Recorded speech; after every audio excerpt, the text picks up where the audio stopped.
నియోజకవర్గంలో ఉప ఎన్నికల ప్రచారం వేడెక్కింది. రహమత్ నగర్ డివిజన్లోని శ్రీరామ్ నగర్లో కాంగ్రెస్ పార్టీ తరఫున ప్రచారంలో మంత్రి కోమటిరెడ్డి వెంకటరెడ్డి పాల్గొన్నారు. ఈ సందర్భంగా మంత్రి మాట్లాడుతూ గత 10 ఏళ్లుగా రాష్ట్రాన్ని బీఆర్ఎస్ అధోగతి పాలు చేసిందని తీవ్రంగా విమర్శించారు. ప్రచారానికి వచ్చిన సందర్భంగా జూబ్లీస్ ఉప ఎన్నిక ప్రచారం వచ్చిన సందర్భంగా స్వాగతం పలికిన మా అన్నలకు తమ్ముళ్లకు మీ అందరూ కూడా చేతులెత్తి నమస్కరిస్తూ ఈరోజు ఈ ప్రాంతానికి ప్రాతినిధ్యం వహిస్తున్న ఏ నాయకుడు మీ కార్పొరేటర్ ఎప్పుడు ప్రజల మధ్యలో ఉంటే సీఎం రెడ్డి గారికి సోదరునికి, అలాగే యువకుడు పదవులు లేకున్నా తన సొంత ఖర్చులతో ఎంతోమంది యువ సంఘాలకు పేదవారికి అండగా ఉంటున్న మీ కాబోయే ఎమ్మెల్యే మీరు అందరూ ఆశీర్వదించి గెలిపిస్తారనే నమ్మకం ఉన్నది.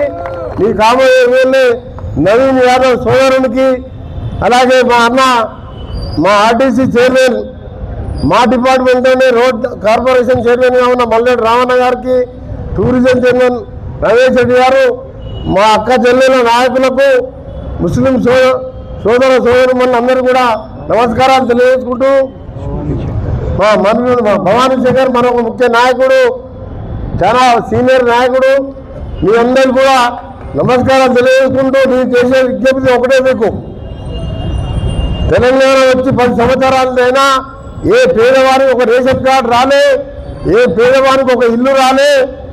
నేను తెలంగాణ ఉద్యోగం కోసం పిల్లలు సరిపోతున్నా నా మంత్రి పదవి కూడా 3 సంవత్సరాలు ఉంటే రాజీనామా చేసి 11 రోజులు నిరాహార దీక్ష చేసిన.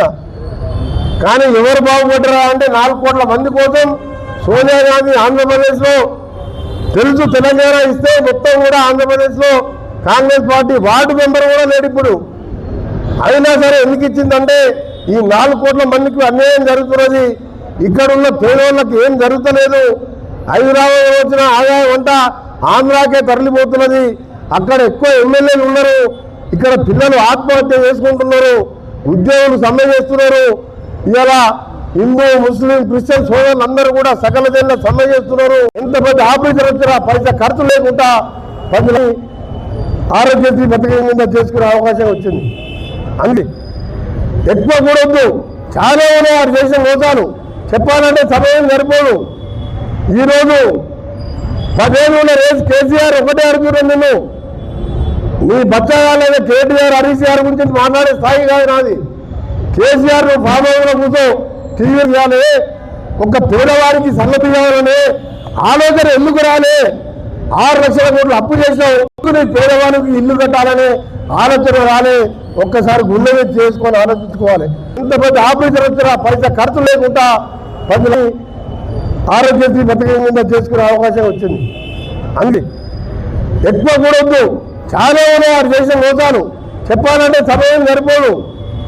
ఈరోజు 10 ఏళ్ళు ఉన్న రేసు కేసీఆర్ ఒకటే అడుగుతున్నాను, నేను నీ బచ్చాగాలైన కేటీఆర్ హరీష్ గారి గురించి మాట్లాడే స్థాయి కాదు నాది. కేసీఆర్ నువ్వు ఫామ్ హౌస్లో కూర్చో టీవీ చేయాలి, ఒక పేదవారికి సన్నతి కావాలనే ఆలోచన ఎందుకు రాలే? 6 లక్షల కోట్లు అప్పు చేసినావు, నీ పేదవానికి ఇల్లు కట్టాలనే ఆలోచన రాలే. ఒక్కసారి గుండె మీద చేసుకొని ఆలోచించుకోవాలి. ఎంత పెద్ద ఆఫీసర్ వచ్చినా పైసా ఖర్చు లేకుండా ప్రజలు ఆరోగ్యశ్రీ పథకం కింద చేసుకునే అవకాశం వచ్చింది. అంది ఎక్కువ కూడా వద్దు, చాలా ఉన్నాయి వారు చేసిన మోసాలు చెప్పాలంటే సమయం సరిపోదు. ఈరోజు 10 ఏళ్ళు ఉన్న రేసు కేసీఆర్ ఒకటే అడుగుతున్నాను, నేను నీ బచ్చాగాలైన కేటీఆర్ హరీష్ గారి గురించి మాట్లాడే స్థాయి కాదు నాది. కేసీఆర్ నువ్వు ఫామ్ హౌస్లో కూర్చో టీవీ చేయాలి, ఒక పేదవారికి సన్నతి కావాలనే ఆలోచన ఎందుకు రాలే? 6 లక్షల కోట్లు అప్పు చేసినావు, నీ పేదవానికి ఇల్లు కట్టాలనే ఆలోచన రాలే. ఒక్కసారి గుండె మీద చేసుకొని